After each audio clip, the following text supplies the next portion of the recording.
Hey guys, so I got this Fury in here in the shop just to button up a few loose ends with it, and so I thought this would be a good opportunity to go through and tell you exactly what I did to get this lean burn installed and working. It seems to be working fine. This car drives and runs real good now, so I'm satisfied with that. So I thought I would go ahead and talk about it a little more as a part 3 to this video.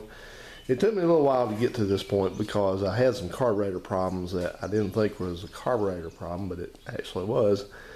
Had some really bad drivability problems with 3 different carburetors really. So I thought I had a problem in my car, something that was, you know, on the car side of things, but turned out it was not. So seems to be going good now.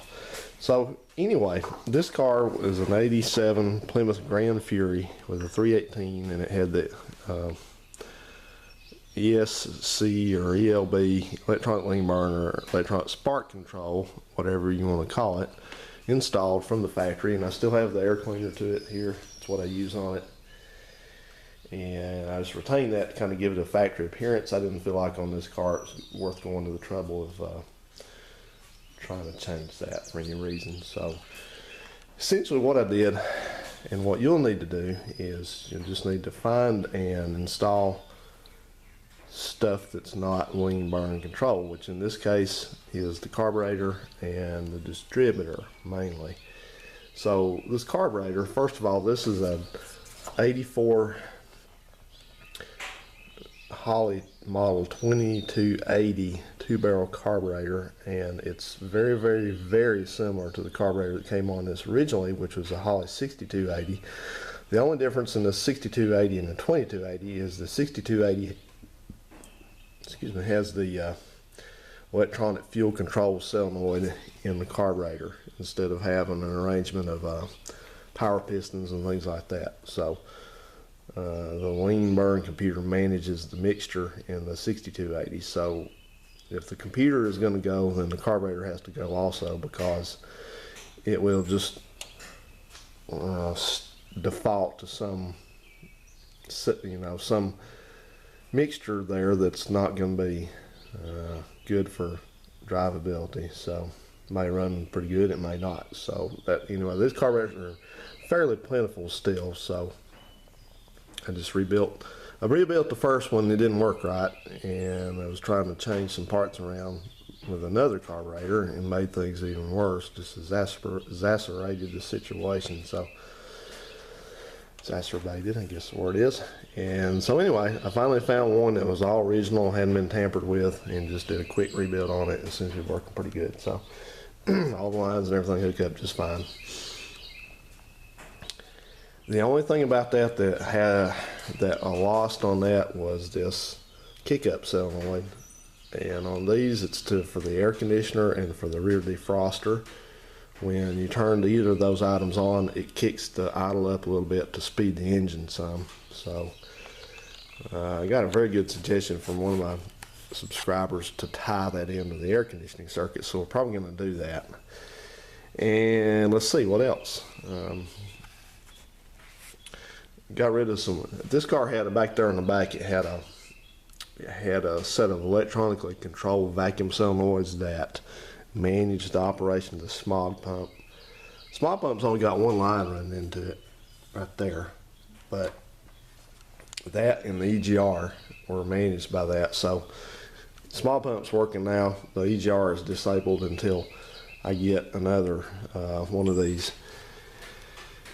It's called, I don't know if you can see that very well, but that's called a temperature vacuum switch. And basically that's a switch that threads into a coolant passage, and it does not permit vacuum to flow until temperature is reached like 156 degrees or 170 degrees, somewhere in there. So you use that to make sure you don't have EGR coming on when the engine's cold, and you don't want EGR when it's idling either. So you got to work with your vacuum line routing to make that happen. And then the big thing was, on this car I built an HEI system for it, which what I did is pretty simple. I just used a late 70s GM HEI module mounted externally on a heatsink. That heatsink is from about a 95 up through a 2000 or so Chevy 4.3 liter, which I use a heatsink, but I elected to not use the bracket that the coil mounts on those vehicles, or the coil itself, because the coil uses a strange kind of connector and I just didn't like it. So I mounted that over here, and then I also used a relay to power this. You need to look at your schematic. These schematics to put these things together are easily available on the internet, so you know what you're doing. And so, since this car these Mopars tend to have a somewhat, I don't know what the word would be for it, a charging system that may not always be getting a full 12 or 12.7 volts out to your extremities out here, because these alternators don't charge very well idle, especially when they've been rebuilt like that one has. I want to make sure I had 12 volts to this, so I used the relay. The relay is powered by a Keon 12 volt circuit, and then it powers the HEI module and the coil. This coil is a Ford TFI type coil. Came off of Ford. Used the bracket that came with it. This came off of a mid 90s or early 90s Ford Taurus with a 3.0 liter engine in it. And I made up a custom harness for that. It's kind of runs around in here somewhere. Oh, it's not that one. There it is. And it does its thing to come over to the HEI and all that. So just took a lot of building this harness. So this relay has an inline fuse holder with a 30 amp fuse in it. Now, here's the part that's kind of tricky, and people can probably ask a lot of questions about this, so I'll try to explain this as clearly as possible. First thing to remember is that all your components, if this is a non-police car, which this one, I know it looks like it is one, but it's not. This is a civilian model car, like all your regular Furies and Diplomats and Fifth Avenues. The ECS system is going to be all self-contained under the hood. All you're going to have coming from the car is you're going to have some power supply circuit that gives key-on power. You got one that's got constant on power, stuff like that. So otherwise, what I did was I took that air cleaner off, and then I had, if you saw in the last video, one of those last videos, I had a mass of wires out there. And all I did was I just went through that wiring harness that's under here. Comes around the back of the air cleaner. And I started just picking out wires that I knew I wasn't going to need. Like all the wires to those vacuum solenoids. The wires that were used to run to the mixture control solenoid in the carburetor. What else?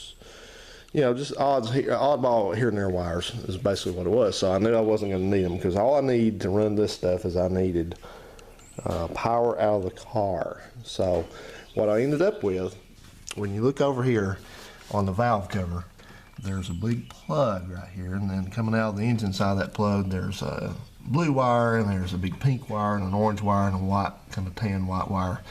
And so that's your power supply from the car to the things that are on the engine. That does not involve the alternator, but otherwise it's the blue and the pink wire are good, very good sources of key-on and constant power. So all I did with that was I just identified how many wires I needed. A key-on power to the well, I think what it was one circuit of that was key-on. I think maybe the pink one. I'm sorry, the blue one. The blue circuit is the one that runs like your coil heater and stuff like that under here. So I identified that one. I needed one that came on with a key, which I think is the blue one. The blue circuit. It's got two or three wires in there, branch off. And I didn't need one, but I ended up using the wire, the pink wire, I think it is, that has, it's just always live, because it seemed like it carried more, where the blue wire was down to about 11.6 volts, 11.7 volts. That pink wire was carrying about 12.6 or 7. So that's the one I wanted to run this relay up here. This relay, by the way, I forgot to mention, I'm sorry, but this is off of a mid-2000s Crown Vic. You can find this sitting in this approximate location on that car. It's got 2 relays in it. It's got one 30 amp relay. It's got one, I think it's a 70 amp relay, the big one over here. So I just use the 30, that's all I need for this. But I used that pink wire. One of them, I think it had 2 wires in it. One of them I just capped off, taped off. I didn't need it. I ran the other pink one into this fuse holder, ran it to the relay, and then I think I used one of the other blue wires to trigger this. You know, on a relay, the way a relay works is you use a relay so that you use the relay to carry a larger load, so you don't have to go through a switch with it. So that's why I did that. So that's about it for all I did on this thing. I mean, it's not hard to do. It's just a lot of wiring, and you just need to identify which wires are which. So you're going to be spending some time out here. You need to spend time with a meter out here with those blue and pink wires and figuring out which is giving you voltage for the key on and off and which is giving you constant voltage, and use a relay, and that's it. You know, it's not too hard to do, really. Just do a neat job of it, because remember, you've got, you know, I soldered all my connections and shrink wrapped them and all that stuff. So you know, take your time with it and make sure you have good solid connections, because you don't want this thing to put you on the side of the road. And that was the reason for the lean burn ectomy anyway. I had people ask me, why are you doing that? Well, that lean burn, this lean burn computer, it's not a matter of knowing how it works or no whatever, not understanding it. It's just that this thing is self-contained in that holder there, and it's right over the exhaust manifold. So the problem is with these is when they decide to die, if something goes wrong with it electronically, that's it, car quits. You're on the side of the road, and you can guess what's wrong with it if you want to. So, not saying that this thing won't ever break because of something I built here, but you know, if it does, I've got parts readily available to fix whatever goes wrong with it. I can get another one of these relays, I can get another one of these modules, I can get another one of these coils at the corner parts store. So, with that at the junkyard, let's talk about that in a second. So, that's why I did that this way.